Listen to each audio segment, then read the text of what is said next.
ഞാൻ ഇതെല്ലാം ഇട്ടുകൊണ്ട് കിടക്കുന്നുണ്ട്. ഈ സാധനങ്ങളെല്ലാം കിടക്കുന്നുണ്ട്. ചിലപ്പോ ഇത് കാണുമ്പോൾ നമുക്ക് തോന്നും ഇപ്പൊ നടന്ന സംഭവങ്ങളെ വെച്ചിട്ടാണല്ലോ ഇത് അന്ന് എഴുതിയത്. ഇപ്പൊ നമ്മൾ ഈ ബ്ലാക്ക് മാജിക്സിന്റെ ഒക്കെ കാര്യം പറഞ്ഞല്ലോ, ശരിക്കും ഈ പറയുന്നത് പോലെ തന്നെ നമ്മൾ അറിയാത്തതായിട്ടും ഇതുപോലെ ഒരുപാട് നമ്മുടെ നാട്ടിൽ നടക്കുന്നുണ്ടായിരിക്കും അല്ലേ? നമ്മളെ തൊട്ടടുത്ത് നടന്നൊരു സംഭവം അത്രയും വിവാദമായത് കാരണം അത് അതുപോലുള്ള ക്രൂവൽറ്റി ആയിരുന്നു നടന്നിട്ടുണ്ട്. ഓൾറെഡി ഇപ്പൊ കേസ് നടക്കുന്നുണ്ട്. സ്കൂളിൽ പഠിക്കുമ്പോൾ 7th സ്റ്റാൻഡേർഡിൽ തന്നെ അന്നൊരു സ്ത്രീ വേഷം ഇവിടെ നീളം ഒരു ഗൃഹനായരുടെ വേഷം ചെയ്ത ആളാണ്. കോൺട്രവേഴ്സി ഉണ്ടാകാനുള്ള എല്ലാ സാധനങ്ങളും ഉണ്ട്. ഏതെങ്കിലും ഇന്റർവ്യൂകളിൽ ഞാൻ ഇങ്ങനെയുള്ള സാധനങ്ങൾ ഇരുന്നിട്ടില്ല. ഏകദേശം 150 ഇന്റർവ്യൂകളെങ്കിൽ ഞാൻ കുറഞ്ഞത് കൊടുത്തു. അതെ, ഒരു ഇന്റർവ്യൂകളിലും ഞാൻ ഇട്ടിരുന്നിട്ടില്ല. അതാണ് ഇതത്രയും സംഭവം എന്ന് പറയുന്നത് എനിക്ക് ഇവിടെ നിന്ന് നടന്നെണീച്ച് പോകണം.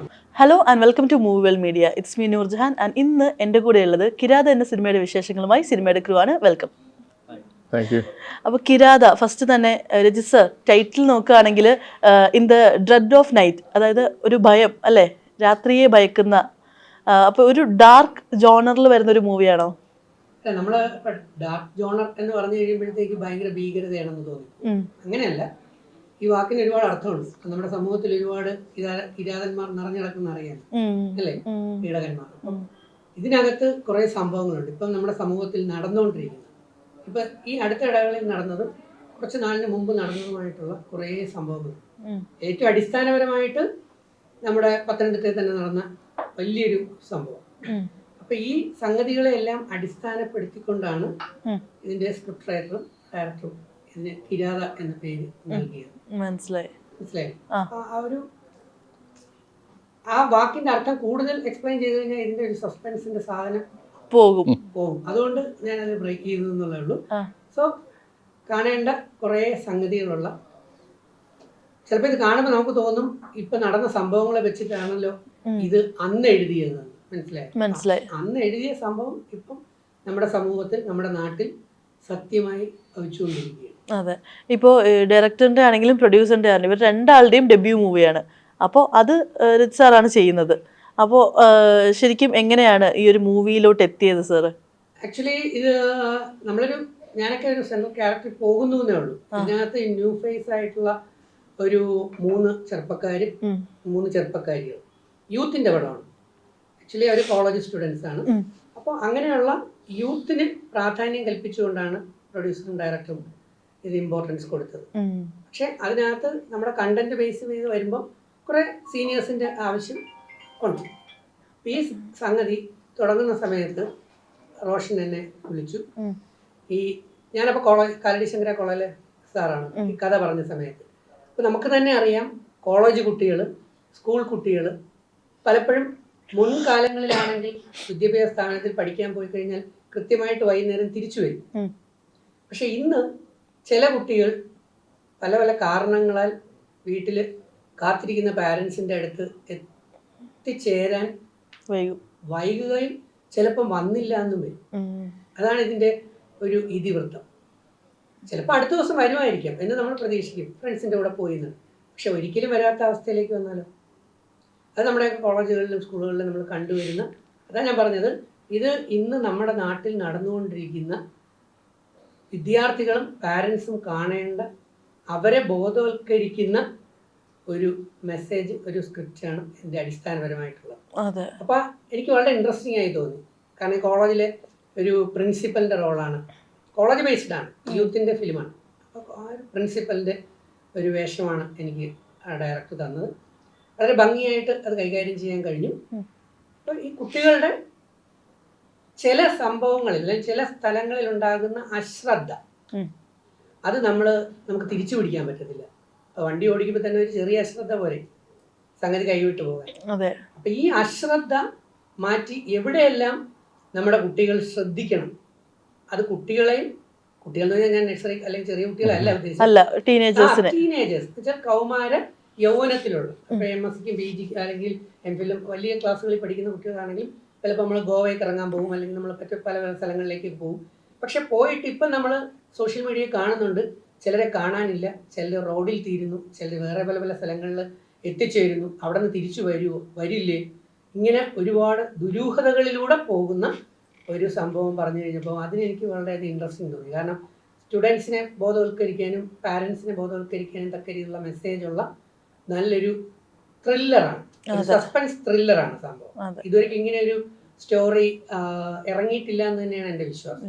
അതുകൊണ്ട് റോഷൻ എന്ന ഡയറക്ടറോടും അതുപോലെ ഈ ഒരു സബ്ജക്റ്റ് കൊണ്ടാവണം പ്രൊഡ്യൂസർ ചേട്ടൻ ഭയങ്കരമായ ഇൻട്രസ്റ്റ് എടുക്കുകയും വിളിക്കുകയും സംസാരിക്കുകയും ചെയ്തു.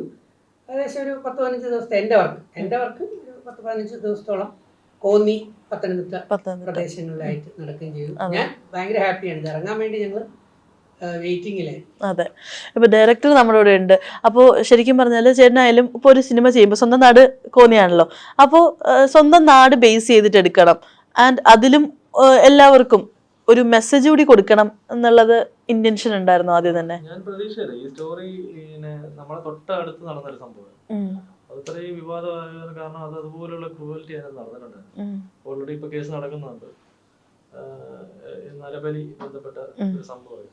എല്ലാവർക്കും അറിയാവുന്ന ഒരു സംഭവം. അപ്പൊ ഞാൻ വിചാരിച്ചെന്നാ പിന്നെ ഞങ്ങൾ അങ്ങനെ ഒരു ചെറിയൊരു ഷോർട്ട് ഫിലിമിന്റെ ബേസിലായി സ്റ്റാർട്ട് ചെയ്തത്. അങ്ങനെ പിന്നെ അത് സാറുമായിട്ട് പിന്നെ സംസാരിച്ച് പിന്നെ അത് ഡെവലപ്പ് ചെയ്തെന്നാൽ പിന്നെ നമുക്ക് ഒരു സിനിമ രീതിയിൽ വലിയ രീതി പിന്നെ പ്രതീക്ഷിക്കാതെ അങ്ങ് സിനിമയിലോട്ട് അങ്ങ് പോയി അങ്ങനെ വന്നതാണ്. പിന്നെ പരിമിതികൾ സാറ് ഒരു ഫ്രഷായിട്ടാണ് സാറും വരുന്നത്, ഞാനും വരുന്നത്. അപ്പൊ ഞങ്ങൾ രണ്ടുപേരും പ്ലാൻ ചെയ്തപ്പോൾ ഒരു ആദ്യത്തെ സംരംഭമായതുകൊണ്ട് നമുക്കൊന്ന് ചെയ്ത് നോക്കാം, എന്നിട്ട് അതിന്റെ റിസൾട്ട് അറിഞ്ഞിട്ട് പിന്നെ വലിയ കാര്യങ്ങൾ ചെയ്യാന്നുള്ള പ്ലാനിലാകുന്നത് ഒരു ആവറേജിലാണ് നമ്മളിത്. പക്ഷെ ഒരു കാര്യം പറഞ്ഞു കേട്ടോ, പുതുമുഖ സംവിധായകൻ എന്നുള്ള രീതിയിൽ ഒരു സ്റ്റേജ് ഫ്രൈറ്റ് അങ്ങനെ ഒരു ഒന്നുമില്ല. പുള്ളി എഡിറ്ററും ക്യാമറാമാനും എല്ലാം ആയതുകൊണ്ട് നല്ല സ്മാർട്ടായി. കാരണം നമുക്ക് ഒരുപാട് സംവിധായകരെ പരിചയമുണ്ട്. ഒരുപാട് എന്ന് പറഞ്ഞാൽ ഒരു 10 പേര്, ഒരു 10-15 പേര്. ഇപ്പൊ തുളസിദാസ് അല്ലെങ്കിൽ ലാൽ ജോസ് എൻ്റെ നാട്ടുകാരനാണ്, ഫ്രണ്ട്സ് മേയർ രവി സാറ്. അങ്ങനെ ഇവിടെ കൊച്ചിയിലുള്ള ഒരു അനിൽകുമാറുണ്ട്, മറ്റേ എന്താണ് ഇത്രയും സുഹൃത്തുക്കൾ ഉണ്ടായിട്ടും ഈ സിനിമയിലോട്ട്, മലയാള സിനിമയിലോട്ട് വരാനായിട്ട് ഇത്രയും വൈകിയത് എന്താണ്? കുറെ കാത്തിരുന്നൊരു നല്ല പ്രൊജക്ട് വരട്ടെ എന്ന് കരുതി വെയിറ്റ് ചെയ്തതാണോ, അതോ അൺഎക്സ്പെക്റ്റഡ് ആയിട്ട് ഈ ഒരു പ്രൊജക്റ്റിലോട്ട് വന്നതാണോ? ഞാൻ ഗൾഫിൽ തിരക്കിലായിരുന്നു എപ്പോഴും. നമുക്കും കലാ അഭിരുചി കുറച്ചൊക്കെ ഉണ്ട്. പണ്ട് ഞാൻ എൻ്റെ പ്രൊഫൈലിൽ നോക്കി അറിയാൻ, ഞാൻ പിന്നെ സ്കൂളിൽ പഠിക്കുമ്പോൾ 7th സ്റ്റാൻഡേർഡിൽ തന്നെ അന്നൊരു സ്ത്രീ വേഷം ഇവിടെ നീളം ഒരു ഗൃഹനായരുടെ വേഷം ചെയ്ത ആളാണ്. പിന്നെ 10ലെത്തിയപ്പം ശുദ്ധമതലം പറഞ്ഞ നാടകം ചെയ്തു. പിന്നെ കോളേജിൽ ഇങ്ങനെ അഭിനയിക്കുകയും ചെയ്തു. ആർട്ട് സെക്രട്ടറി ആയിട്ട് വർക്ക് ചെയ്തിട്ടുണ്ട്. അപ്പം ഇങ്ങനെ ചെറുതായിട്ട് എഴുതും, പോയംസ് ഒക്കെ ഉണ്ടാക്കും, ഉണ്ടാക്കും, പിന്നെ ചെറുകഥകൾ ഉണ്ടാക്കും, യാത്രാ വിവരങ്ങൾ ഉണ്ടാക്കും. അങ്ങനെ ഒരു അഭിരുചിയുണ്ട് നമ്മുടെ മനസ്സിൽ, ഉള്ളിൻ്റെ ഉള്ളിൽ. അപ്പൊ സിനിമയിലേക്ക് വരണമെന്നൊരു ആഗ്രഹം എന്തോ ഒരു ഓട്ടോമാറ്റിക്കായിട്ട് വന്നതാണ്. പിന്നെ ഈ കഥ കേട്ടപ്പോൾ എനിക്ക് ഉണ്ടല്ലോ, നമുക്ക് ഒരു എല്ലാം പുതുമുഖ സംവിധാനമാണ് നമ്മൾ ചെയ്തിട്ടുള്ളത്. നടീഹന്മാരായത് ഇപ്പൊ ഡോക്ടർ സാർ പറഞ്ഞില്ലേ, ഇതിന്റെ മെയിൻ കഥാപാത്രങ്ങൾ എന്ന് പറഞ്ഞാൽ 6 പേരാണ്. 3 പുരുഷൻ യങ്സ്റ്റേഴ്സും 3 വനിതകളും. അപ്പൊ അവര് കോളേജ് സ്റ്റുഡൻസ് ആണ്. അപ്പൊ അവര് നമുക്ക് എന്താ വെച്ചാൽ മലയാളത്തിൽ ഒരുപാട് എന്താ പറയുക സ്ഥാനം നേടിയ ആളുകളുണ്ട്. അവരെയൊക്കെ കൊണ്ടുവരിക എന്ന് പറഞ്ഞാൽ ബുദ്ധിമുട്ടാണ്. നമ്മളൊരു പുതിയ സ്റ്റെപ്പാണ്. ഇപ്പൊ എല്ലാം പുതുമുഖങ്ങളാവട്ടെ, ഡയറക്ടറായാലും അസിസ്റ്റന്റ് ഡയറക്ടേഴ്സ് ആയാലും ടീം വർക്ക് കംപ്ലീറ്റ് എല്ലാ ടീമും പുതുമുഖങ്ങളാണ് ഇറക്കും. അപ്പോൾ നമുക്കൊരു ചാലഞ്ചായിട്ടാണ് ഞങ്ങൾ എടുത്തിരിക്കുന്നത്. നമുക്കിത് ഇങ്ങനെ വിജയിപ്പിക്കാമോ എന്നൊരു പരീക്ഷണം കൂടിയാണ് അതിനകത്ത്. പിന്നെ കഥ ഒരു വളരെ, ഞാൻ പറഞ്ഞല്ലോ, നടന്ന സംഭവമാണെങ്കിൽ കൂടിയും അത് സിനിമ കണ്ടു കഴിഞ്ഞാൽ നമുക്ക് മനസ്സിലാവും അതൊരു വളരെ വ്യത്യസ്തമായ 200ഓളം ആർട്ടിസ്റ്റുകളുണ്ട്. അത്രയുണ്ട്. അതെ അതെ. പിന്നെ കുറച്ച് പേരുണ്ട്, മിഡിൽ റേഞ്ചിലുള്ള ആൾക്കാരുണ്ട്. നമ്മുടെ ഗോകുമാർ സാറുണ്ട്, പിന്നെ എന്താണ് ദിനേശ് പണിക്കരുണ്ട്, പിന്നെ ചെമ്പല അശോകൻ, അരിസ്റ്റോ സുരേഷ്. എനിക്ക് വായിക്കൊണ്ടൊരു ചെറിയ വേഷം ആ കോളേജിന്റെ ചെയർമാനായിട്ട് ഒന്ന് പ്രത്യക്ഷപ്പെടേണ്ടി വന്നു. അതൊരു ഞാനൊരു മെയിൻ കാര്യം ഡിസ്ക്ലോസ് ചെയ്യുന്നൊരു ഇതും കൂടിയാണ് ആ സിനിമയിൽ. അത് ഞാൻ പറയുന്നില്ല, അത് നിങ്ങൾക്ക് ഇപ്പൊ എല്ലാം കാണണം സിനിമ കണ്ടു കഴിഞ്ഞിട്ട്. ചേട്ടൻ പറയാത്ത ഒരു കാര്യം കൂടെ ഉണ്ട്.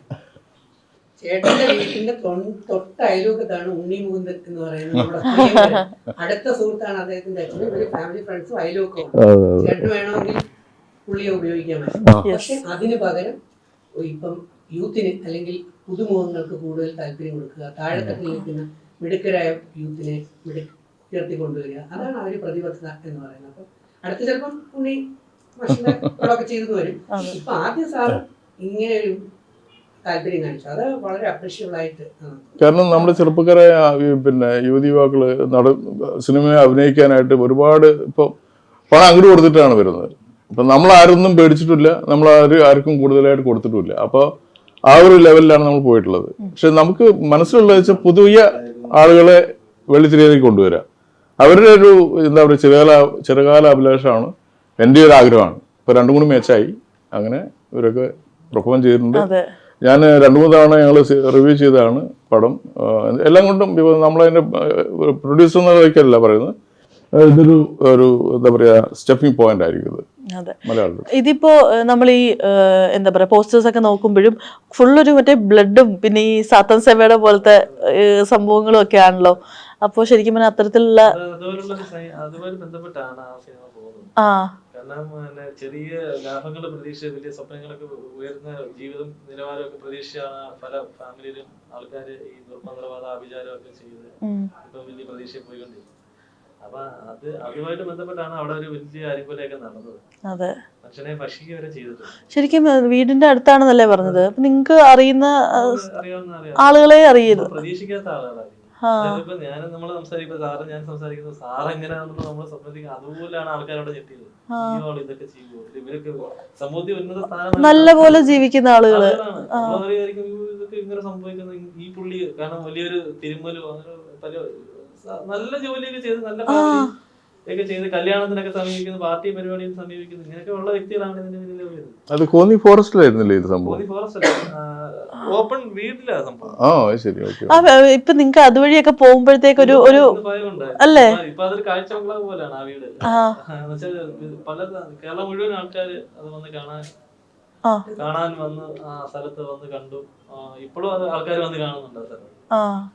ഞാൻ തുടക്കത്തിൽ പറഞ്ഞില്ലേ, ഇന്ന് ലോകം മുഴുവൻ ഈ ബ്ലാക്ക് എനർജി, ബ്ലാക്ക് മാജിക്, സാത്താൻ സേവ എന്ന് പറയുന്നത് സ്പ്രെഡ് ആയിക്കൊണ്ടിരിക്കും. നമ്മുടെ നാട്ടിലും അതുണ്ട്, പല സ്ഥലങ്ങളിലും ഉണ്ട്. അപ്പം അതിന്റെ ഇൻഫ്ലുവൻസ് എന്ന് പറയുന്നത് എത്രത്തോളം ഭീകരമാണ് എന്നാണ് ഈ സിനിമയിലൂടെ ജനങ്ങളെ കാണുന്നത്. നമുക്ക് ഓൾറെഡി കേസ് നടന്ന കാര്യങ്ങളായതുകൊണ്ട് കൂടുതൽ ഡീറ്റെയിൽസ് വെളിവിടാൻ പറ്റത്തില്ല. ആ കേസുമായിട്ട് ബന്ധപ്പെട്ട് കൂടുതലും അങ്ങോട്ട് എടുക്കാൻ പറ്റില്ല. ആ സ്റ്റോറി ഇപ്പൊ അതുപോലെ എടുത്ത് നമുക്ക് പടം ചെയ്യാൻ പറ്റത്തില്ല. അപ്പൊ അതിന് നമ്മൾ കുറച്ച് കാഷ്വലായിട്ട് നമ്മൾ വേറെ ലോജിക്കിലൂടെ ചിന്തിച്ച് അവരെ ഉൾപ്പെടുത്തി ഇങ്ങനെ പോകും. കാണുന്നവന് എല്ലാം ഉണ്ടാവും. ആ രീതിയിൽ നമ്മൾ ചെയ്തിട്ടുണ്ട്. സെൻസർ ബോർഡ് അപ്രൂവൽ തന്നല്ലോ, നമുക്ക് അപ്രൂവൽ തന്നു. ഏറ്റവും വലിയ കടമ്പ. അത് ഞങ്ങൾക്ക് ഒരുപാട് പണി അവിടെ വന്ന് വീണ്ടും സെൻസറിങ് ചെയ്യേണ്ടി വന്നു. അതെ, ആദ്യത്തെ പണി കിട്ടിയായിരുന്നു. പിന്നെ ഞങ്ങൾ വീണ്ടും റീഷൂട്ട് ചെയ്യേണ്ടി വരുവാണ്. അതെ, അങ്ങനെ കുറെ പാടുപെടുത്തി. അതായത് നമ്മൾ ഫസ്റ്റ് കൊണ്ട് കൊടുത്തു കഴിഞ്ഞാൽ പറഞ്ഞു ഇത് പറ്റില്ല, ഇതിനകത്ത് നിങ്ങൾ അഡീഷണൽ ആയിട്ട് കുറച്ച് കാണിച്ചേ പറ്റത്തുള്ളൂ, ഇത് നിങ്ങൾ പ്രൊമോഷൻ ചെയ്യുന്ന പോലെ ആവും എന്നൊക്കെ പറഞ്ഞു. പിന്നെ ഞങ്ങൾ വളരെ പെട്ടെന്ന് തന്നെ റീഷൂട്ട് ചെയ്ത് ഒരാഴ്ച സമയം തന്നു. ഞാനൊരു വാക്ക് മനഃപൂർവ്വം പറയാതിരുന്നാണ്, കോൺട്രവേഴ്സി ഉണ്ടാകാനുള്ള എല്ലാ സാധനങ്ങളും ഇതിനകത്ത് ഉണ്ട്. അത് നല്ല എന്ന് വെച്ചാൽ സത്യസന്ധമായി എടുത്തതുകൊണ്ടാണ്. സാധാരണ സത്യസന്ധമായി എടുക്കുമ്പോഴാണ് എന്തുണ്ടാകുന്നത്, കോൺട്രവേഴ്സി ഉണ്ടാകുന്നത്. പക്ഷെ ഡയറക്ടർ പറഞ്ഞു ഒക്കെ സെൻസർ ബോർഡ് കുറെ കാര്യങ്ങൾ കട്ട് ചെയ്യാൻ പറ്റും. അപ്പം വീണ്ടും കട്ട് ചെയ്ത് കഴിഞ്ഞപ്പം സംഗതി ലിങ്ക് ചെയ്യണമെങ്കിൽ റീഷൂട്ട് ചെയ്ത് അങ്ങനെ നമ്മുടെ പ്രൊഡ്യൂസർ സാറ് അതിനും തയ്യാറായി. അങ്ങനെ എല്ലാ തലങ്ങളിലും ഒരു കുറവും വരുത്താതെ ഗംഭീരമായി ചെയ്തിരിക്കുന്ന സിനിമയാണ് കിരാത. അതെ, ഇപ്പൊ നമ്മൾ ഈ ബ്ലാക്ക് മാജിക്സിന്റെ ഒക്കെ കാര്യം പറഞ്ഞല്ലോ, ശരിക്കും ഈ പറയുന്നത് പോലെ തന്നെ നമ്മൾ അറിയാത്തതായിട്ടും ഇതുപോലെ ഒരുപാട് നമ്മുടെ നാട്ടിൽ നടക്കുന്നുണ്ടായിരിക്കും അല്ലേ? എന്റെ മോളെ ഇതിൽ സംശയമുണ്ടോ? ഞാൻ ഇതെല്ലാം ഇട്ടുകൊണ്ട് കിടക്കുന്നത് എന്തുകൊണ്ടാണ്, ഈ സാധനങ്ങളെല്ലാം കിടക്കുന്നത് എന്തുകൊണ്ടാണ്? ഇന്ന് രാവിലെ ഈ ഇന്റർവ്യൂവിന് വരാൻ വേണ്ടി എടുക്കുമ്പോഴാണ് എനിക്ക് വെർട്ടിഗോ എന്ന് പറഞ്ഞ തലയിറക്കവും ഛർദില്. അതാ ഞാനിപ്പോ ഇങ്ങനെ ഒരു കമ്പ്യൂട്ടർ പോലെ ഇങ്ങനെ ഇരിക്കുന്നു. കൂടുതൽ ആട്ടി കഴിഞ്ഞാൽ പുള്ളിപ്പോഴും ബ്ലാക്ക് മെയിൽ വിശ്വസിക്കുന്നു. ഇതിനോട് പറഞ്ഞ് എന്നെ ഇതിന് വരാതിരിക്കാൻ ആരോ മെനക്കെട്ട് ചെയ്യുന്നുണ്ട്, മന്ത്രവാദം ചെയ്തിട്ടുണ്ടാ പറയുന്നത്. സത്യമായിട്ട് ഞാൻ പറയാം, ഈ ഇന്റർവ്യൂവിൽ ഞാൻ പങ്കെടുക്കാതിരിക്കാൻ നെഗറ്റീവ് എനർജി എന്ന് പറയുന്ന ബ്ലാക്ക് എനർജി നമുക്ക് ഒന്ന് നോക്കിയാൽ മതി. ദൈവം ഉണ്ടെങ്കിൽ, ദൈവികമായ ശക്തി ഉണ്ടെങ്കിൽ, ആശ്ചര്യമായ അല്ലെങ്കിൽ പോസിറ്റീവ് ഉണ്ടെങ്കിൽ നെഗറ്റീവ് ഉണ്ട്, യാതൊരു സംശയമില്ല. അപ്പൊ ഈ നെഗറ്റീവിനെ അതിജീവിക്കണമെങ്കിൽ നമ്മൾ പോസിറ്റിവിറ്റി കൂടുതലുണ്ടാവണം, ഇല്ലെങ്കിൽ നമ്മളെ അടിച്ചിടും സംഭവം. അതെ, ഈ മാലകളും ബ്രേസ്ലെറ്റ്സ് അതും ഇതെല്ലാം ആ ടൈപ്പിലാണ്. കാരണം ആ നെഗറ്റീവ് എനർജിയെ നമ്മളിലേക്ക് ആവാഹിക്കാതിരിക്കാൻ അല്ലെങ്കിൽ അത് കുറയ്ക്കാൻ എന്തായാലും അടിക്കും. ആ അടിച്ചു വീണതാണ് ഞാൻ ഈ സംഗതി ഇപ്പൊ വീണതും. ഇനിയിപ്പോ തിരിച്ച് ഇരിക്കുന്നത്. അതെങ്ങനെയാ മനസ്സിലാവുന്നത്? ഇപ്പൊ വെർട്ടിഗോ ഇപ്പൊ യൂഷ്വലി എല്ലാവർക്കും വരാമല്ലോ. ഇന്നുവരെ വന്നിട്ടില്ലാത്ത ഒരു സംഗതി ഇപ്പൊ ഉടനെ തന്നെ ഈ സമയത്ത് തന്നെ വരണമെങ്കിൽ മനസ്സിലായോ? അപ്പം ഈ സിനിമ ഇപ്പൊ നമ്മൾ നേരത്തെ കാന്താര എന്ന് പറഞ്ഞൊരു സിനിമ കേട്ടില്ല? ആ കാന്താര സിനിമ എടുത്തതിന് ശേഷം അതിന്റെ ഇടയിൽ ചിലർക്ക് മരണങ്ങള്, അപകടങ്ങളൊക്കെ. അപ്പൊ ഇത് വളരെ റിസ്ക് എടുത്താണ് ഈ കിരാത എന്ന് പറഞ്ഞ സിനിമ ചെയ്തിരിക്കുന്നത്. അപ്പൊ അതിന് ഡയറക്ടർ, അതിന്റെ സ്ക്രിപ്റ്റ് റൈറ്റർ, പ്രൊഡ്യൂസർ, നമ്മുടെ ആർട്ടിസ്റ്റുകളെല്ലാം അത്രത്തോളം ഈ കാട്ടിനകത്തും ആ ഒരു റിസ്ക് എടുത്ത് വരുമ്പോൾ ഇത് ജനങ്ങളിലേക്ക് എത്തരുത് എന്ന് ആഗ്രഹിക്കുന്ന കുറച്ച് നെഗറ്റീവ് അങ്ങനെ ഡയറക്റ്റ് കോൾ ചെയ്തിട്ടോ അങ്ങനെയൊക്കെ ഉണ്ടോ? അതെ, ഷൂട്ട് നിന്നുപോയി. അവര് ചിലപ്പോ മറന്നു പോകുന്നതാണ്. ഞാൻ വളരെ കഷ്ടപ്പെട്ടത്. അത് അങ്ങനെയാണ്. നമ്മൾ നല്ല കാര്യത്തിന് വേണ്ടി ഇറങ്ങുകയാണെങ്കിൽ തടസ്സങ്ങൾ ഉണ്ടാവുമെന്ന് കേട്ടിട്ടില്ലേ? അത് തന്നെയാണ് സംഭവം. ഇത് ഈ സ്ക്രിപ്റ്റുമായി ഇറങ്ങി ഷൂട്ടിംഗ് മുമ്പോട്ട് പോകുന്നു, തടസ്സങ്ങൾ ഉണ്ടാകുന്നു. ഷൂട്ടിംഗ് പോകുന്നു, മഴയാവുന്നു. ഷൂട്ടിംഗ് പോകുന്നു. ഈ മഴയെല്ലാം മാറിയിട്ട് നമ്മൾ വാഗമണ്ണിൽ പോയിട്ടൊരു ലവ് സോങ് ഷൂട്ട് ചെയ്യാൻ വേണ്ടി പോയി. അപ്പൊ അവിടെ മഴയോട് മഴ. അയ്യോ, എവിടെയൊക്കെ എത്തുന്നോ അവിടെ ഒരുപാട് പ്രതിസന്ധികളെ തരണം ചെയ്തുകൊണ്ട് ഞങ്ങൾ പോയി. അതിന് ആ ഒബ്സ്റ്റക്കിൾസിനെ എല്ലാം അതിജീവിച്ചുകൊണ്ടാണ് ഈ ടീം. അത് പക്ഷെ ഒരു കാര്യം ഭാസ്കരൻ ചേട്ടനെ പ്രൊഡ്യൂസറിനെ അപ്രീഷിയേറ്റ് ചെയ്തേ പറ്റും. A to Z എന്തെല്ലാം പ്രശ്നം വന്നപ്പോഴും ഒരു ബാക്ക് ബോൺ പോലെ ഇത് തീർത്തേ അടങ്ങൂ, ഇത് തിയേറ്ററിൽ കൊണ്ടുവന്നേ അടങ്ങൂ എന്ന ആ ഒരു ശക്തിയാണ്, കോൺഫിഡൻസ് ഉണ്ടായിരുന്നു. കിരാത എന്ന് പറഞ്ഞ സിനിമ ഇന്ന് നിങ്ങളുടെ മുമ്പിൽ നമുക്ക് ഇന്റർവ്യൂ ബോർഡിൽ ഇരിക്കാൻ പറ്റും. അതെ, ഇപ്പം സാറിന് ഇതുപോലെ ബ്ലാക്ക് മാജിക്കിലൊക്കെ ഇങ്ങനെ മീൻസ് നമ്മളെ അത് ഉപദ്രവിക്കും അങ്ങനെ വിശ്വാസമുള്ള ആളാണോ? എനിക്ക് അങ്ങനെയുള്ള വിശ്വാസമൊന്നുമില്ല. ദൈവവിശ്വാസമുണ്ട്, പക്ഷെ മറ്റുള്ള ഇതിലൊന്നും അത്ര വിശ്വാസം പോരാ. പക്ഷെ ഈ കഥ കേട്ടപ്പോ ഒരു നൂതനമായ ഒരു ഐഡിയ തോന്നി. കാരണം നടക്കണ ഇപ്പോഴും നടക്കുന്നുണ്ട് ഈ സംഭവങ്ങൾ. അത് ജനങ്ങൾ അറിയുന്നില്ല. അപ്പൊ അതൊരു ശ്രദ്ധിച്ചിട്ടുണ്ടോന്നറിയില്ല, അതിഭയങ്കരമായിട്ടൊരു കൊലപാതകം നടന്നു. അതിപ്പോ തെളിഞ്ഞിരിക്കുന്നത് ബ്ലാക്ക് മാജിക്. ഓ, അതിന്റെ ക്രൂരത ഇന്നും വെളിപ്പെടാൻ പറ്റാത്ത ആനെ കെട്ടിയ ചങ്ങലയിട്ട് മുഖം കരിച്ച് മനുഷ്യനെ കൊന്നു. അതിന്റെയൊക്കെ ഡീറ്റെയിൽ ഇപ്പൊ വരാൻ പോകുന്നു. അപ്പൊ കഴിഞ്ഞ ആഴ്ച നടന്നത്. ഈ നമ്മള് പുരോഗമനം പറഞ്ഞുകൊണ്ട് പലതും നോ നോ നോ നോ പറഞ്ഞു പോകും, മനസ്സിലായി? പക്ഷെ നമ്മൾ ശ്രദ്ധിക്കേണ്ട കുറച്ച് കാര്യങ്ങൾ ഉറപ്പായിട്ടുമുണ്ട്. ആ ശ്രദ്ധയില്ലായ്മയാണ് ഇവിടെ ഉണ്ട്. അപ്പൊ എവിടെ നമ്മൾ സെർച്ച് ചെയ്ത് നോക്കിക്കോളൂ. നമുക്ക് ട്രിവാൻഡ്രത്ത് തന്നെ കേട്ടില്ലേ, ആത്മാവ് ശരീരം വിട്ട് പോകുന്നു എന്ന് കാണാൻ വേണ്ടി ഒരു പയ്യൻ സ്വന്തം വീട്ടിലുള്ള അമ്മയും അച്ഛനെയും സഹോദരിയും എല്ലാരെയും എന്ത് ചെയ്തു? അപ്പൊ ഇത് പല സ്ഥലങ്ങളിലും പല രീതികളിലുണ്ട്. അപ്പൊ ആ പല രീതിയിൽ ഈ സാധനങ്ങൾ നമ്മളതിലേക്ക് സ്വാധീനിച്ചു കഴിയുമ്പോൾ അടി കിട്ടിയിട്ട് നമ്മൾ പഠിക്കാനിരുന്നിട്ട് കാര്യമില്ല. അടി വരുന്നതിന് മുമ്പ് ഒരു സ്റ്റെപ്പ് നമ്മൾ കോൺഷ്യസ് ആയിട്ട് ഇരിക്കുന്നത് ഏറെ നല്ലതാണെന്നുള്ളതാണ് നമ്മുടെ രീതി. ഇതിപ്പോ ഫസ്റ്റ് ഇൻസിഡന്റ് ആണോ ഇങ്ങനെ സാറിന് വന്നത്? എന്നെ സംബന്ധിച്ച് ഫസ്റ്റ് ആണ്. ഞാനിപ്പോ എന്റെ ഇത് 30 ഇറങ്ങാൻ പോകുന്ന പടങ്ങൾ ചേർത്ത് 32 പടം ചെയ്തു, കുറഞ്ഞ ഇറങ്ങാൻ പോകുന്നുണ്ട്. പക്ഷെ ഇതുവരെയ്ക്കും ഒരു സിനിമയുടെ പ്രൊമോഷനും ഒരു സിനിമയുടെ ഇതുപോലെ ഇന്റർവ്യൂവിന് ഇരിക്കുമ്പോഴോ ഒന്നും എനിക്ക് തലയിറക്കവും ഛർദിലും വെർട്ടിഗോയും വന്നിട്ടില്ല. ഇല്ല, ഇതിലാണ് ആദ്യമായി. സിനിമയുടെ ഇത് മാറ്റുവാണെങ്കിൽ അല്ലാതാണെങ്കിൽ എന്തെങ്കിലും നല്ല കാര്യങ്ങളൊക്കെ ചെയ്യാൻ പോകുന്ന സമയത്ത് ഇതുപോലെ വന്നിട്ടുണ്ടോ? ഇല്ല, എനിക്ക് ഇതുപോലെ വന്നിട്ടില്ല. കാരണം അത്രത്തോളം പോസിറ്റിവിറ്റിയും സ്പിരിച്വൽ എനർജി, ഞാനൊരു സ്പിരിച്വാലിറ്റി ആയതുകൊണ്ട് അത്രയും സ്പിരിച്വൽ എനർജി എനിക്കുണ്ട്. പക്ഷെ ഇതിന് ഇപ്പൊ കോന്നിയിലായിരുന്നു ഞാൻ പോയ ഒരു പ്രൊമോഷൻ. ആ കോന്നി ഫെസ്റ്റിന്റെ തൊട്ട് 2 ദിവസം മുമ്പാണ് ഞാൻ ഹോസ്പിറ്റലൈസ് ആവുന്നത്. ഇത് മരുന്ന് കഴിച്ചു തുടങ്ങുന്നത്. മരുന്ന് കഴിച്ചുകൊണ്ടാണ് കോന്നി പരിപാടിക്ക് പോയത്. അപ്പൊ അവിടെ ഇന്ന് അതിനേക്കാൾ വലിയ മീഡിയയുടെ മുമ്പിലാണ് നമ്മൾ കാര്യങ്ങൾ പ്രസന്റ് ചെയ്യുന്നത്. അപ്പൊ ഇത് മാക്സിമം ജനങ്ങളിലേക്ക് എത്തിക്കഴിഞ്ഞു കഴിഞ്ഞാൽ ജനങ്ങൾ അത് മനസ്സിലാക്കില്ലേ?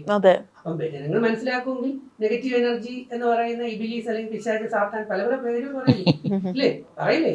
ഈ ഇബിലീസ് അല്ലെങ്കിൽ സാത്താൻ എന്ന് പറയുന്ന അല്ലെങ്കിൽ നെഗറ്റീവ് എന്ന് പറയുന്ന ബ്ലാക്ക് എനർജി ഇതിന് എന്ത് പറ്റും? തട്ടുകൊട്ടും അല്ലെങ്കിൽ കുറവ് സംഭവിക്കും. അത് വിട്ടുകൊടുക്കില്ല. ഇതൊരു ഫൈറ്റ് ആണ് എപ്പോഴും. പോസിറ്റീവ് നെഗറ്റീവ് ആയിട്ടുള്ള അല്ലെങ്കിൽ ദൈവികമായിട്ടുള്ള ആ ശക്തികളും ആസുരീയ ശക്തികളും നെഗറ്റീവ് ശക്തിയും എപ്പോഴും ഒരു ഫൈറ്റിലുണ്ട്. അത് ആരാണോ ഡോമിനേറ്റ് ചെയ്തിരിക്കുന്നത് അവർ രക്ഷപ്പെടും. കാര്യം മനസ്സിലാക്കി വന്നു പുതിയ തലമുറയിലെ കുട്ടികളെയും വിദ്യാർത്ഥികളെയും ഫാമിലിയെയും അവരെല്ലാം ഒന്ന് ബോധവൽക്കരിക്കാനും ഇങ്ങനെ കുറെ സംഭവങ്ങളുണ്ട്. അപ്പൊ ഒരു ശ്രദ്ധ കൈവയ്ക്കും. അതെ, ഈ പറഞ്ഞ പോലെ ഇപ്പൊ ഇതിനു മുമ്പ് ഇങ്ങനെ ഒരു ഇൻസിഡൻസ് ഒന്നും ഉണ്ടായിട്ടില്ലെങ്കിൽ പോലും ഈ ബ്രേസ്ലെറ്റ്സ് ആണെങ്കിലും ഈ രുദ്രാക്ഷം അല്ലെ എല്ലാം ഞാൻ തന്നെ മോളോട് ചോദിക്കാം, നമ്മൾ തമ്മിൽ എത്രയോ ഇന്റർവ്യൂകൾ ഏതെങ്കിലും ഇന്റർവ്യൂകളിൽ ഞാൻ ഇങ്ങനെയുള്ള സാധനങ്ങൾ വെച്ചോണ്ടിരുന്നിട്ടില്ല. ഏകദേശം 150 ഇന്റർവ്യൂകളെങ്കിലും ഞാൻ കുറഞ്ഞത് കൊടുത്തു. ഒരു ഇന്റർവ്യൂകളിലും ഞാൻ ഇതൊന്നും ഇട്ടിരുന്നിട്ടില്ല. അതാണ് ഇതത്രയും സംഭവം എന്ന് പറയുന്നത് എനിക്ക് ഇവിടെ നിന്ന് നടന്നെണീച്ച് പോകണം. എന്തോ കാര്യം അനുഭവം പറ്റിയിട്ടുണ്ട്. പറ്റിയിട്ടുണ്ട്. അതെ, അതാണ് പറഞ്ഞത്. നമ്മള് പറയുന്നില്ലേ ഉള്ളൂ. അത് ഞാൻ തന്നെ കുറെ തവണ ഇന്റർവ്യൂ എടുക്കുമ്പോ ഇങ്ങനൊന്നും അല്ല ഞാൻ പറഞ്ഞില്ലേ, 150-ലധികം മീഡിയക്ക് ഇന്റർവ്യൂസ് കൊടുത്തിട്ടുണ്ട്. നമ്മൾ സിനിമ തിയേറ്ററുകളിൽ കാണുന്നതാണ്, കഴിഞ്ഞിറങ്ങുമ്പോൾ തന്നെ ആയിരക്കണക്കിന് അതെ, കൊടുക്കുന്നത്. പക്ഷെ അവിടെ ഒന്നും എന്റെ കയ്യിൽ ഇങ്ങനെയുള്ള റിങ്ങുകളോ മാലകളോ ഒന്നും ഉണ്ടായിട്ടില്ല. എനിക്ക് മനസ്സിലാവുന്ന എന്തുകൊണ്ടാന്ന് വെച്ചാൽ ആ ഒരു നെഗറ്റീവ് സാധനം ഒന്നുകിൽ ഈ സത്യം ജനങ്ങളിലേക്ക് എത്തിക്കരുത്, അല്ലെങ്കിൽ നമ്മൾ വളരരുത്. ഇവിടെ ഒരു നമ്മുടെ നാട്ടിലും ഉണ്ടല്ലോ, ഒരാൾ വളരാൻ തുടങ്ങുകയാണ് അത് എന്നുണ്ടെങ്കിൽ ഇഷ്ടപ്പെടില്ല, അവനെ എങ്ങനെയെങ്കിലും അല്ലെങ്കിൽ അവളെ എങ്ങനെയെങ്കിലും അടിച്ചിരുത്തുക. വളർത്തണം. അപ്പൊ ചേട്ടനെ തന്നെ ഇതിന് മുമ്പോട്ട് പോകാതിരിക്കുക, ഈ സിനിമയുടെ മുമ്പോട്ട് പോകാതിരിക്കാൻ ആദ്യം അടിച്ചൊതുക്കാൻ നോക്കുന്ന ആരായിരിക്കും? പ്രൊഡ്യൂസറിനെ ആയിരിക്കും. അതെ, അതെ. അപ്പൊ അവിടെ അടിച്ചൊതുക്കലുണ്ടായിരുന്നു. അവിടെ നിന്നുകൊണ്ട് ചേട്ടൻ പറയുന്നില്ല എന്നുള്ളൂ, ചേട്ടന്റെ ഒരു സ്പിരിച്വൽ എനർജി കണ്ടാൽ തന്നെ അറിയില്ല. ആ ഒരു പോസിറ്റിവിറ്റി ഉണ്ട്, സാത്വികനാണ്. ആ ഒരു നന്മയുടെ പവർ, ആ ഒരു ദൈവികമായ പവർ അവിടെ നിന്നുകൊണ്ട്. അതിന്റെ സത്യം പുറത്തേക്ക് പറഞ്ഞാൽ ഒരു വാക്കൂടെ സ്നേഹം കൊണ്ട് പറയുന്നു. ചേട്ടന്റെ വീട്ടിൽ മാഡം മിസ്സസ് ഇവിടെ ഉണ്ട്, മാഡം പോലും എതിർപ്പായിരുന്നു, വേണോ പറഞ്ഞേരെ ആ പോയ പൈസ പോട്ടെ, അല്ലെങ്കിൽ ഇനി മുമ്പോട്ട് പോകണ്ട എന്നുള്ളത്. പക്ഷെ ചേട്ടന്റെ ഒറ്റ ആ ഒരു എന്താ പറയാ, നമ്മള് തുടങ്ങിയെങ്കിൽ തീർക്കും എന്നുള്ളത്, തീർത്ത് തിയേറ്ററിൽ കൊണ്ടുവന്ന് അടങ്ങുള്ളൂ. എത്ര കോടികളായാലും അതാ സംഭവം. അതെ, ഇത്രയും നാള് നല്ലോണം പോയ ബിസിനസ്സിൽ ഈ ഒരു പോഷൻ വന്നപ്പോഴും ഇങ്ങനെ ആയതല്ലേ? ഇതൊക്കെ ഒരു എക്സ്പീരിയൻസ് ആയിട്ട് കണക്കാക്കണം ഞാനല്ല. അപ്പൊ ഇതൊക്കെ നമുക്ക് വരാൻ വെച്ചതായിരുന്നു എന്നുള്ളൊരു ഇതില് മുന്നോട്ട് പോവാണ്. കാരണം നമ്മളിപ്പോ അത് പോയി പറഞ്ഞിട്ട് ഇങ്ങനെ കരഞ്ഞുകൊണ്ടിരുന്നൊരു കാര്യമില്ലല്ലോ. അതെ, ഞാൻ എന്റെ വീട്ടില് വൈഫ് മാത്രമല്ല എല്ലാവരും 2 ആൺമക്കളുണ്ട്, അവരൊക്കെയും എഗൻസ്റ്റ് ആണ്. അവർക്കൊന്നും ഇതിന് താല്പര്യമില്ല. പിന്നെ ഞാൻ എന്റെ ഒരു എന്താ പറയണ്ട ഒരു റിട്ടയർമെന്റ് ഏജിൽ വരുമ്പം പാഷനായിട്ടും ഇത്രയും സിനിമ പിടിക്കുമ്പോൾ ഒരുപാട് ആളുകൾക്ക് നമുക്ക് ഉപകാരങ്ങൾ ചെയ്യുന്നുണ്ട്. അപ്പൊ അവർക്കൊക്കെ ഒരു ചെറിയ രീതിയിലുള്ള ഒരു 100 പേർക്ക് അവസരം കൊടുത്തു. ഒത്തിരി പേര് ഇതിനകത്തൂടെ വരുന്നുണ്ട്. സമൂഹത്തിൽ കൊടുക്കാൻ പറ്റുന്ന ഒരു നൽകരുത്. നമ്മളപ്പോ പോകുമ്പോ എത്ര പണം ഉണ്ടെങ്കിലും നമ്മളതൊന്നും കൊണ്ടുപോകത്തില്ല. പക്ഷെ നമ്മൾ നല്ല സന്ദേശങ്ങളും മെസ്സേജും ഇതൊക്കെ എക്കാലവും ഇവിടെ തന്നെ കിടക്കും. യൂട്യൂബ് ഉള്ളത് കൊണ്ടും സംഗതി അവിടെ തന്നെ കിടക്കും. കോൺട്രിബ്യൂഷൻ. രജിസാറിന് ആത്മീയത കൂടിയോ ഇപ്പോ? ശരിക്കും ഭയങ്കര ആത്മീയത. അയ്യോ, കാരണം നമുക്ക് ആധ്യാത്മികത അല്ലെങ്കിൽ സ്പിരിച്വാലിറ്റി കൂടുതലുള്ള ഉണ്ടെങ്കിൽ മാത്രമാണ് നമുക്ക് ഈ നെഗറ്റിവിറ്റിയുടെ അടി എങ്ങനെയാണെന്നും അത് ഏത് രീതിയിൽ. ഇപ്പൊ ഒരാൾ എൻ്റെ അടുത്ത് വന്ന് ഇരുന്ന് കഴിഞ്ഞാൽ, ഒരാൾ എൻ്റെ അടുത്ത് നിന്ന് കഴിഞ്ഞാൽ എനിക്ക് കൃത്യമായിട്ട് വൈബ്രേറ്റ് ചെയ്യും. അത് അറിവുള്ളവർ ചോദിച്ചു നോക്കിയാണ്. നിൽക്കുന്ന ആള് പുറം കൊണ്ട് ചിരിച്ചുകൊണ്ടാണ് നിൽക്കുന്നതെങ്കിലും അകത്ത് നെഗറ്റീവ് എനർജിയാണ് എന്ന് കൃത്യമായിട്ട് ഫീൽ ചെയ്യും. പോസിറ്റീവ് എനർജി നെഗറ്റീവ് എനർജി മനസ്സിലാവും. കൃത്യമായിട്ട് മനസ്സിലാവും. കാരണം ഈ വന്നിരിക്കുന്നത് ഉഡായിപ്പാണ്. ആ സംഭവം ബൈബിളിൽ തന്നെ എഴുതി വെച്ചിട്ടുണ്ട്. വേദഗ്രന്ഥങ്ങൾ കൃത്യമായിട്ട് എഴുതിയിട്ടുണ്ട്. അപ്പൊ നമ്മൾ പുറമേ ചിരിച്ചു കാണിക്കും. അത് ബൈബിൾ ഒന്നുകൂടെ പറഞ്ഞു കഴിഞ്ഞാൽ വിശുദ്ധ ബൈബിൾ മത്തായി സുവിശേഷം 23-ാം അധ്യായം. അതെ, അപ്പൊ അത് നമ്മൾ ഇങ്ങനെ പുറമേ നല്ലവരെന്ന് അഭിനയിക്കും, മനസ്സിലായില്ലേ? പക്ഷെ ചേട്ടന്റെ കാര്യത്തിൽ അങ്ങനെയല്ല. സാത്വികൻ എന്നുള്ള വാക്ക് ഞാൻ പറഞ്ഞു കഴിഞ്ഞാൽ അകവും പുറം, അതുകൊണ്ടാണ് ഈ സ്റ്റേൺ ആയിട്ട് നിന്നത്. അപ്പൊ നമ്മുടെ കൂടെ നിൽക്കുമ്പോൾ പ്രത്യേകിച്ച് ഇൻഡസ്ട്രിയിൽ അങ്ങനെയാണ്, നോക്കിയാൽ മതി. ഇപ്പൊ രജനീകാന്ത് സാറോട്ട് ഇങ്ങോട്ട് നോക്കുക, അവരുടെയൊക്കെ കയ്യിലും കഴുത്തിലും ഒക്കെ ഇങ്ങനെയുള്ള സാധനങ്ങൾ ഒരുപാടെണ്ണം ഉണ്ട്. വെച്ചാൽ ഒരു ജസ്റ്റ് ഒരു പ്രിവെൻഷൻ എന്നുള്ള, ഇതൊന്നും വിശ്വസിക്കാതെ പോകുന്ന നിരീശ്വരവാദികളുണ്ടൊന്നും സംഭവിക്കുന്നില്ലായിരിക്കും. ഞാനെന്തായാലും ഉണ്ടാവില്ല കേട്ടോ, ഇതൊന്നും ഇടാൻ നമുക്ക് താല്പര്യമില്ല. നമുക്ക് താല്പര്യമില്ല. സംബന്ധിച്ച് എനിക്കൊരു വൈബ്രേഷൻ വരും. ആ വൈബ്രേഷൻ അനുസരിച്ച് ഞാൻ ആ സ്റ്റെപ്പ് സെറ്റ് ചെയ്തിട്ട് വേറെ ഒന്നും കൊണ്ടല്ല. ഈ രുദ്രാക്ഷം നമ്മൾ കുറെ പേര് യൂസ് ചെയ്യുന്ന കണ്ടിട്ടുണ്ട്. ഈ ബ്രേസ്ലെറ്റ്സിന്റെ എന്താ ഇതിന്റെ മീനിങ്? എന്താ? ഈവിൾ ഇഫക്റ്റ് എന്ന് പറയല്ലേ, ഈവിൾ ഐ എന്ന് പറയുന്ന അതിന്റെ ബട്ടൺസ് ഉണ്ട്.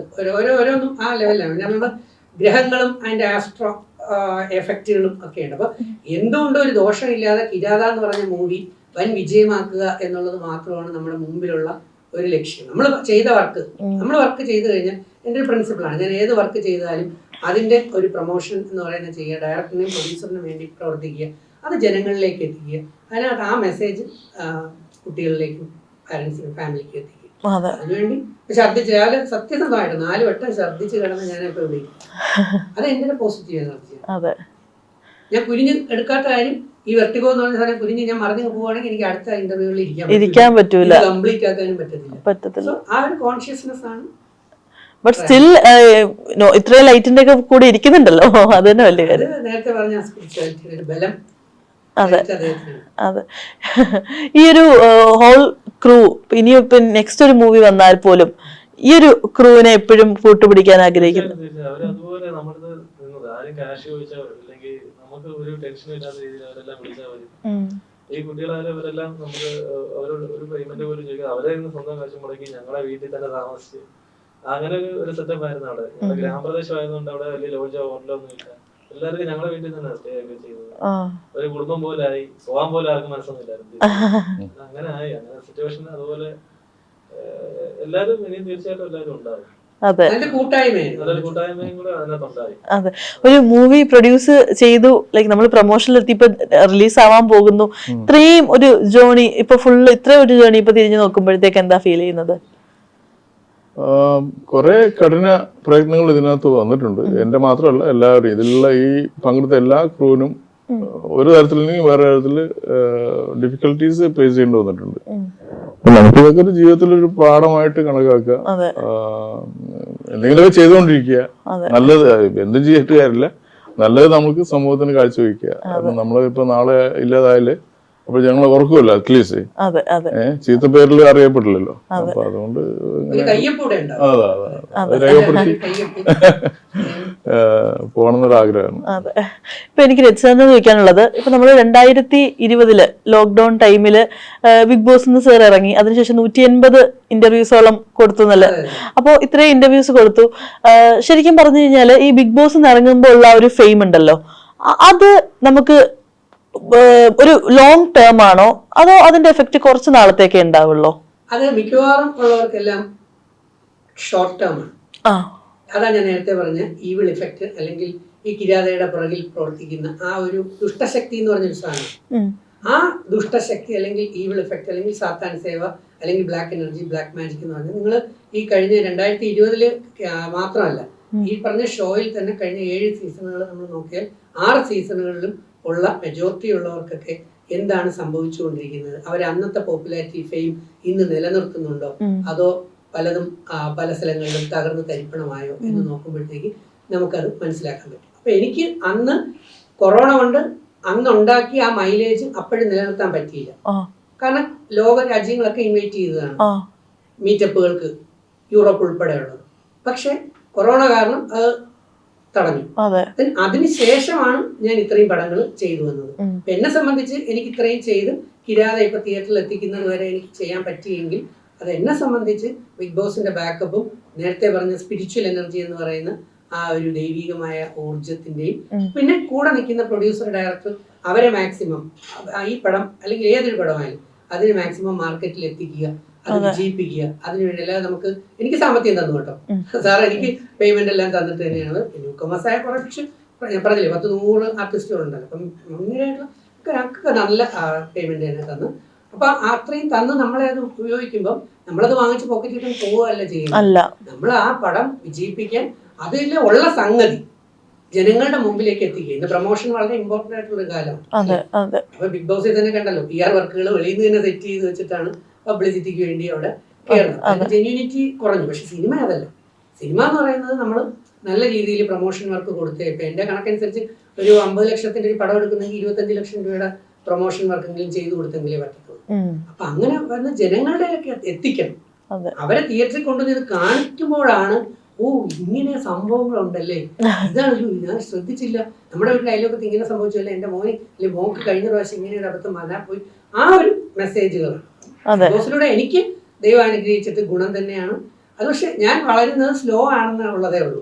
ഈ ഭയങ്കരമായിട്ടുള്ള ബൂമിംഗ് ഒന്നും എന്റെ കാര്യം അല്ല. പക്ഷെ പിന്നീട് ഇറങ്ങിയ ഇത് പറയുന്ന പോലെ വിന്നേഴ്സിനാണെങ്കിലേ പിന്നീട് വരുന്നവർക്ക് ആ പറയുന്ന പോലുള്ള ഒരു ഇമ്പാക്റ്റും കിട്ടുന്നില്ല. ഇല്ല, അവര് പലരും ചെയ്ത സിനിമകൾ നായകനായിട്ടും നായികയായിട്ടൊക്കെ വന്ന പല സിനിമകളും വന്നല്ലോ ഇല്ലേ, അവിടെ ഇറങ്ങിയ പലരുടെയും.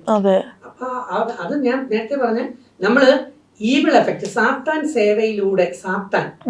സേവയിലൂടെ ബ്ലാക്ക് എനർജിയിലൂടെ നമ്മൾ എന്തെങ്കിലും നേടിയെടുക്കാൻ ശ്രമിക്കുകയാണ്. അത് ഈ സിനിമയിൽ വ്യക്തമായി കാണിക്കുന്നുണ്ട്, ക്ലിയർ കട്ടായി ചെയ്യുന്നു. നമ്മൾ കിരാത സിനിമയുടെ മെസ്സേജ് തന്നെ അതാണ്. സാത്താൻ സേവയിലൂടെ നമ്മൾ എന്തെങ്കിലും നേടിയെടുക്കാൻ ശ്രമിക്കുന്നു എങ്കിൽ അതെങ്ങനെയായിരിക്കും? താൽക്കാലികം മാത്രമായിരിക്കും. താൽക്കാലികം. മനസ്സിലായി? നിങ്ങൾ ഒരെണ്ണം കേട്ടിട്ടില്ലേ, ലോട്ടറി അടിച്ചിട്ട് 5 കോടി 2 കോടി 10 കോടി കിട്ടിയെന്ന്. ഇവരൊക്കെ എവിടെ? ഇവരുടെ പണം എവിടെ? പക്ഷെ ചേട്ടനൊക്കെ 50 വർഷം അല്ലെങ്കിൽ 30 വർഷം 40 വർഷം കൊണ്ട് മാട് പോലെ അത്രത്തോളം പണി ചെയ്ത് കഷ്ടപ്പെട്ടിട്ട് അപ്പൊ അത് സ്റ്റേബിൾ ആണ്. മനസ്സിലായി? അപ്പൊ നമ്മൾ ഹാർഡ് വർക്ക് ചെയ്ത് നമ്മൾ, അതുകൊണ്ടാണ് മഹാഭാരതത്തിൽ പറയുന്നത് ധർമ്മ അർത്ഥ കാമം മോക്ഷം. ധാർമ്മികമായി നമ്മൾ ഉണ്ടാക്കുന്ന പണം കൊണ്ടിട്ടുള്ള കാമപൂർത്തീകരണങ്ങൾ, ആവശ്യങ്ങളും സാധനങ്ങളും ഒക്കെ വാങ്ങിക്കുകയും ജീവിക്കുകയും ചെയ്താൽ നല്ല രീതിയിൽ ജീവിച്ച് നമുക്ക് മോക്ഷത്തിലേക്ക് പോകാൻ പറ്റും. അതെ. അത് വിശ്വാസമുള്ളവർക്കും വേദം അറിയുന്നവർക്കും മനസ്സിലാവും. അതെ. കുറുകു വഴിയിലൂടെ എങ്ങനെ രക്തം അല്ലെങ്കിൽ മനുഷ്യനെ കൊന്ന് രക്തമെടുത്ത് എങ്ങനെ പൂജിക്കാം, അല്ലെങ്കിൽ നമ്മുടെ മറ്റേ രീതിയിലുള്ള മറ്റുള്ളവരെ തകർക്കാൻ വേണ്ടിയുള്ള രീതിയിൽ എങ്ങനെ ഗൂഢശക്തികളെ ഉപയോഗിച്ച് തകർക്കാം, ഇതെല്ലാം എന്ന് പറയുന്നത് അതിന്റെ എല്ലാ വേർഷനും കിരാത എന്ന് പറഞ്ഞ സിനിമ. അതുകൊണ്ടാണ് നമ്മൾ ഇത് പുറത്തിറക്കാൻ വേണ്ടി ഒരുപാട് കഷ്ടപ്പെട്ടത്. അപ്പൊ ഈ നമ്മുടെ റിലീസ് ഡേറ്റ് ഒക്കെ തീരുമാനിച്ചോ? പിന്നെ ജനുവരി 23 തിയേറ്ററിലെത്തും. അതെ. അപ്പൊ എന്തായാലും നിങ്ങളുടെ ഇത്രയും എല്ലാവരുടെയും ഒരു ഹാർഡ് വർക്കും എന്താ പറയാ ഹെൽത്ത് കണ്ടീഷൻസ് പോലും മാറ്റിവെച്ച് ജീവൻ കൊടുത്ത് ചെയ്തതെന്ന് ജീവൻ കൊടുത്ത് ചെയ്ത പടമാണ്. ഡയറക്ടറും പ്രൊഡ്യൂസറും ഒക്കെ അതുപോലെ പല ആർട്ടിസ്റ്റുകളും കിരാത എന്ന് പറഞ്ഞ സിനിമയ്ക്ക് വേണ്ടി പണം മാത്രമല്ല ജീവൻ വരെ കൊടുത്തുകൊണ്ടാണ് ഈ പടം തിയേറ്ററിൽ ജനങ്ങളുടെ മുമ്പിലേക്ക് എത്തിക്കുന്നത്. അത് തീർച്ചയായിട്ടും അംഗീകരിക്കപ്പെടേണ്ട. അപ്പൊ എന്തായാലും നിങ്ങളുടെ എല്ലാവരുടെയും ഒരു ഹാർഡ് വർക്കിന് hard work will pay of എന്നല്ലേ പറയുന്നത്. അപ്പോ അത് എന്തായാലും ഒരു സക്സസ് ഉണ്ടാവും. All the best. Thank you so much.